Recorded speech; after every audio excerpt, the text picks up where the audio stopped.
Hello guys, हम पढ़ रहे थे ग्राम। ठीक है, ग्राम में हमने पढ़ लिया था कि षडज ग्राम, मध्यम ग्राम और गंधार ग्राम, इन सब के स्वरों की सेटिंग क्या है ना।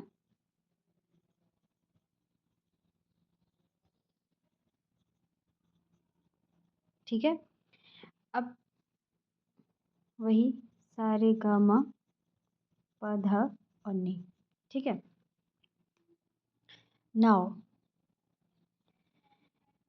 इनमें और इनमें क्या डिफरेंस था वो अपन ने देख लिया था। ठीक है, इसके और इसके पा में वो सेम स्वर यहाँ है, यहाँ भी होंगे षडज ग्राम में भी। ठीक है, तो इनके इसके और इसके पा में हमने डिफरेंस देखा था, जिसको भरत जी ने क्या बोला है, प्रमाण श्रुति। ठीक है, जो मैंने 5 सेबर्ट की बताई थी। ठीक है, एक फ्रांसीसी वैज्ञानिक थे जिन्होंने सेबर्ट में अपने पूरे जो सप्तक है उसका क्या दिया था, अलग अलग मान दिए थे उसके। ठीक है, जैसे 301 पॉइंट कुछ उसने लॉग के अकॉर्डिंग दिए थे, वो मैं आपको बाद में बताऊंगी सब। 301 का पूरा उन्होंने सप्तक माना था, एक 301 सेबर्ट का। ठीक है, लॉग प्रणाली पे आधारित था वो सब। ठीक है, वो सब मैथ का विषय है, वो अपन बाद में पढ़ेंगे। तो इसमें क्या था कि षडज ग्राम, मध्यम ग्राम, गंधार ग्राम भी अपन ने देखा था। तो अब आगे बढ़ते हुए इसमें हम क्या पढ़ेंगे कि ये जो इन दोनों में डिफरेंस था उसको प्रमाण श्रुति कह दिया। ठीक है ना, षडज और मध्यम ग्राम में सिर्फ इतना सही डिफरेंस है ना। और मैंने ये बोला था कि मध्यम ग्राम का लोप हो गया है ना, और इसका कैसे हुआ ये मैं बाद में बताऊंगी आपको, जब अपन मध्यम ग्राम के बारे में पढ़ेंगे। तो अब इसमें सबसे महत्वपूर्ण बात क्या है देखने की, कि ये जो षडज ग्राम ग्राम जो है, ये वैसारे गा मा पा धा और नी। ठीक है, 4 3 2 4 4 3 2। ठीक है, तो ये कितने श्रुति का है, 2 श्रुति का। निषाद भी कितने श्रुति का है, 2 श्रुति का यहाँ पे। तो ये जो इस षडज ग्राम का जो गांधार और निषाद है ना, ये बहुत इंटरेस्टिंग बात है कि इसका जो गांधार और निषाद इनका जो है वो क्या है, वो था कोमल। आज का काफी राग जैसा था, काफी थाट कह सकते हैं। काफी थाट जो है आज का, उसमें जो गांधार और निषाद लगते हैं लगभग उनके जैसा मान सकते हो। ठीक है, उसमें कोमल गांधार निषाद लगते हैं। तो उनका जो अपन ये कह सकते हैं कि भरत के जो शुद्ध गांधार निषाद थे, गांधार प्लस निषाद जो थे, इजकल टू क्या थे, आज के काफी थाट के कोमल गानी। ठीक है, ये तो आप जानते ही हैं कि इनके नीचे चिन्ह लगता है कोमल स्वरों के नीचे, वो तो सब जानते हैं, नॉर्मल चीज़ है। ठीक है, तो भरत के शुद्ध गांधार निषाद क्या थे, आज के मतलब उनके जैसे थे। ये तो कहना बहुत मुश्किल है कि एग्जैक्ट ही ये ही थे जो आज अपन गाते हैं गांधार निषाद वही थे, ऐसा कहना ठीक नहीं है वैसे। पर कह सकते हैं अपन कि जो आज के अपने जो गांधार निषाद हैं, शुद्ध गांधार निषाद हैं, वो उस टाइम पे स्वर ही नहीं थे। ये मान लो उनके सप्तक में ही विद्यमान नहीं थे वो स्वर। ठीक है, तो उनके जो गांधार निषाद थे जो कोमल थे, या कोमल नहीं कह सकते, कोमल नहीं थे उनके गांधार निषाद, हमेशा तीव्र अपने से चढ़े हुए थे। उनके जो उनके विकृत स्वर थे ना, वो उससे चढ़े हुए थे। ठीक है, और 2 ही बताए भरत ने, आपको पता है कि भरत ने 2 ही विकृत स्वर बताए हैं। टोटल कितने स्वर बताए हैं, 9। आज कितने हैं, 12। ठीक है, तो इन्होंने ये भी बता देती हूँ, चलो ये अंतर गांधार है और ये काकली निषाद है।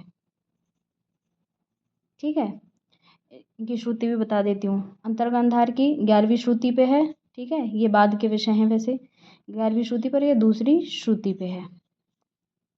ठीक है, तो हमारा जो हमेशा ये ध्यान रखना है कि जब भी षडजग्राम की बात होगी कहीं भी, तो अपन को हमेशा ही उसके गांधार और निषाद को आज के गांधार निषाद मानते हुए अपन उनको काफ़ी थाट में लिखेंगे हमेशा ही। ठीक है। तो इससे एक चीज़ निकल के आती है, क्या निकल के आती है कि प्राचीन कालीन या फिर कह सकते हैं कि भरतकालीन जो शुद्ध सप्तक था उनका, शुद्ध सप्तक जो था वो कौन सा था, आज का काफी थाट के समान था, काफी थाट के समरूप था। ठीक है। ठीक है, पहली तो ये बात निकलती है इससे।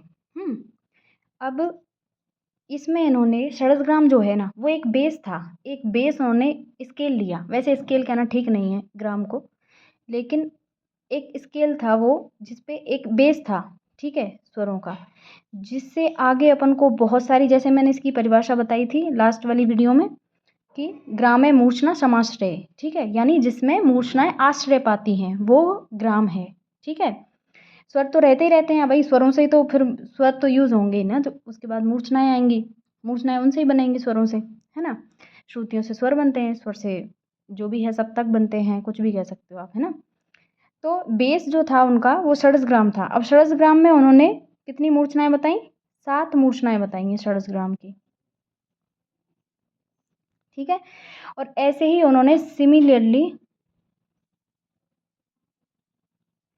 उन्होंने जो मध्यम ग्राम है उसकी भी इतनी ही 7 मूर्छनाएं बताई हैं।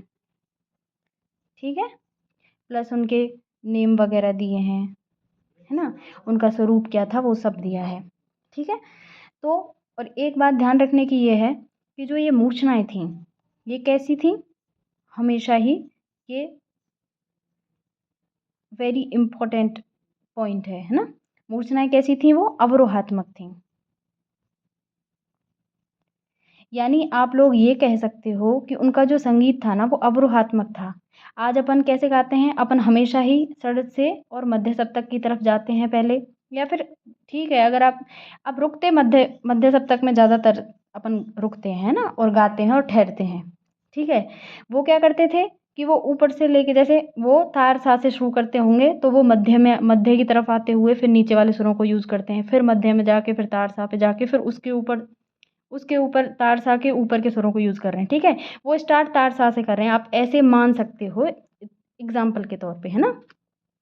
तो अपन आज क्या करते हैं, अपन मध्य सा को सा मान के और फिर अपन मेनली अपन मध्य सप्तक में पहले जाते हैं या बार बार जाते हैं या ठहरते हैं या गाते हैं, है ना।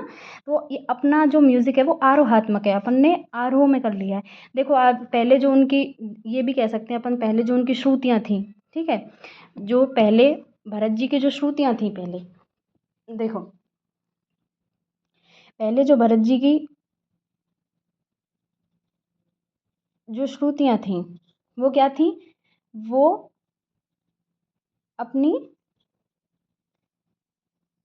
श्रुत हाँ सॉरी, श्रुतियाँ नहीं, स्वर जो थे वे अपनी अंतिम श्रुति पर स्थित थे, श्रुति पर स्थित थे। ठीक है, और आज क्या डिफरेंस है आज के और उनमें, आज अपन ने पहली श्रुति पे ले आए हैं, अपन हर स्वर को उसकी पहली श्रुति पर स्थापित किया है अपन ने आधुनिक काल में। ठीक है, अब ये श्रुतियों वाला विषय, ये सब चीज़ें फिर अलग से पूरा टॉपिक बनता है। अब इसमें आगे मैं इसकी मूर्छनाएं पढ़ाऊंगी, क्या कैसी कैसी क्या क्या है। ठीक है।